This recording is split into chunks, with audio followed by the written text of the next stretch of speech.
Bonjour, je m'en vais vous faire la lecture du communiqué 186 du ministère de la Santé et de l'Action sociale de ce jeudi 3 septembre 2020.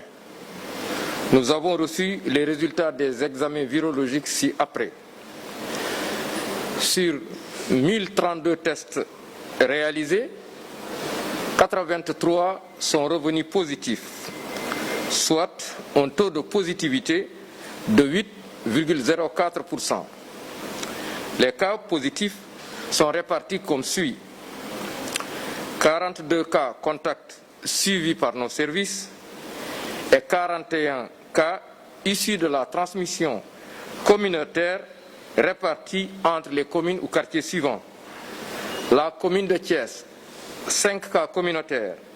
Gibraltar, 2 cas communautaires. Grand Dakar, 2 cas communautaires. Guédiawaye, 2 cas communautaires. Kaolack, 2 cas. Kédougou, 2. Les Maristes, 2. Mbao, 2. Les Parcelles Assainies, 2. Sédhiou, 2. Tivaouane, 2. Yeumbeul, 2. Ziguinchor, 2. Fatick, 1. Ngor, 1. Ouakam, 1. Ouest Foire, 1. Passy, 1. Pikine, 1. Point E, 1. Rufisque, 1. Saraya, 1. Sicap Liberté, 1. Sicap Liberté 2, 1. Touba, 1. Et Yoff, 1. 47 patients hospitalisés ont été contrôlés négatifs et déclarés guéris. 33 cas graves sont pris en charge dans les services de réanimation. Aucun décès enregistré ce mercredi 2 septembre 2020. L'état de santé des autres patients est jugé stable. À ce jour, 13 826 cas ont été déclarés positifs, dont 9 553 guéris, 287 décédés et donc 3 985 patients sous traitement. Le ministère de la Santé et de l'Action sociale souhaite un prompt rétablissement aux patients encore dans nos services.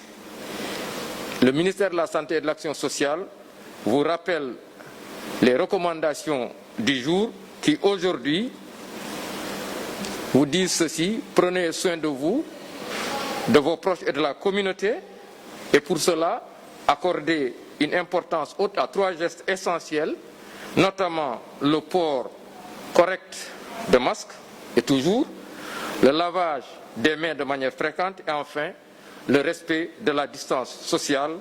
Je vous remercie de votre attention. Assalamu alaikum mbokk yi.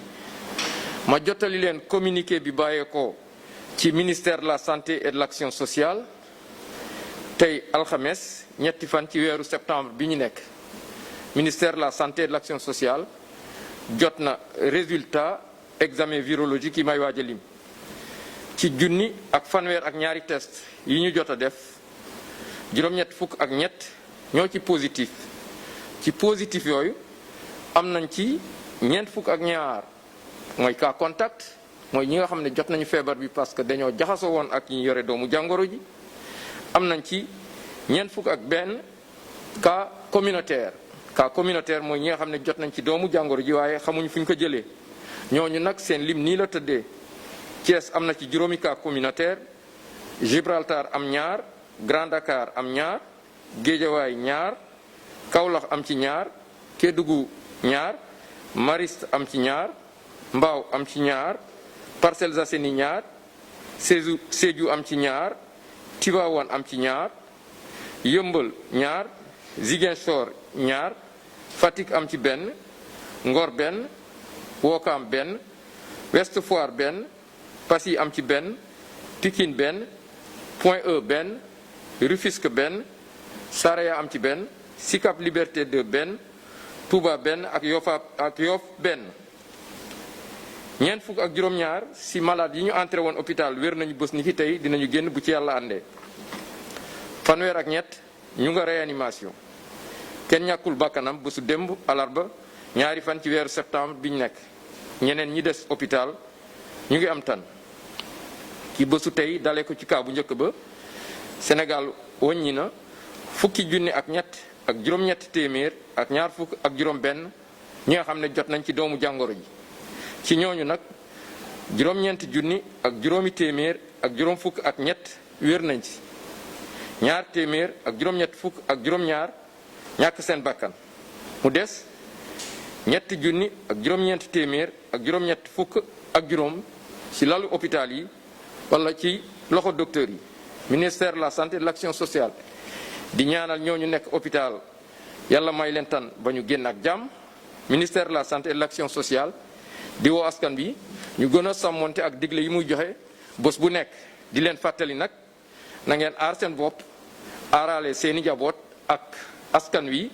pour loolu nag mu ne ngeen bàyyi xel ci ñett kàddu yi ma bëgg a wax mooy masque bi ngeen bañ leen ko bu leen ko fàtte. di raxas seen loxo saa bu ngeen ko munee te aussi respect distance sociale mooy maanaam fépp fi nga xam ne mbooloo yi dañ fay daje nga fexe ba bàyyi lu toll mètre sa diggante ak ki nga janool ki nekk sa ginnaaw sa càmmoñ wala sa ndeyjoor. Ministère de la santé et de l'action sociale mu ngi leen di sant di leen gërëm wasalaam.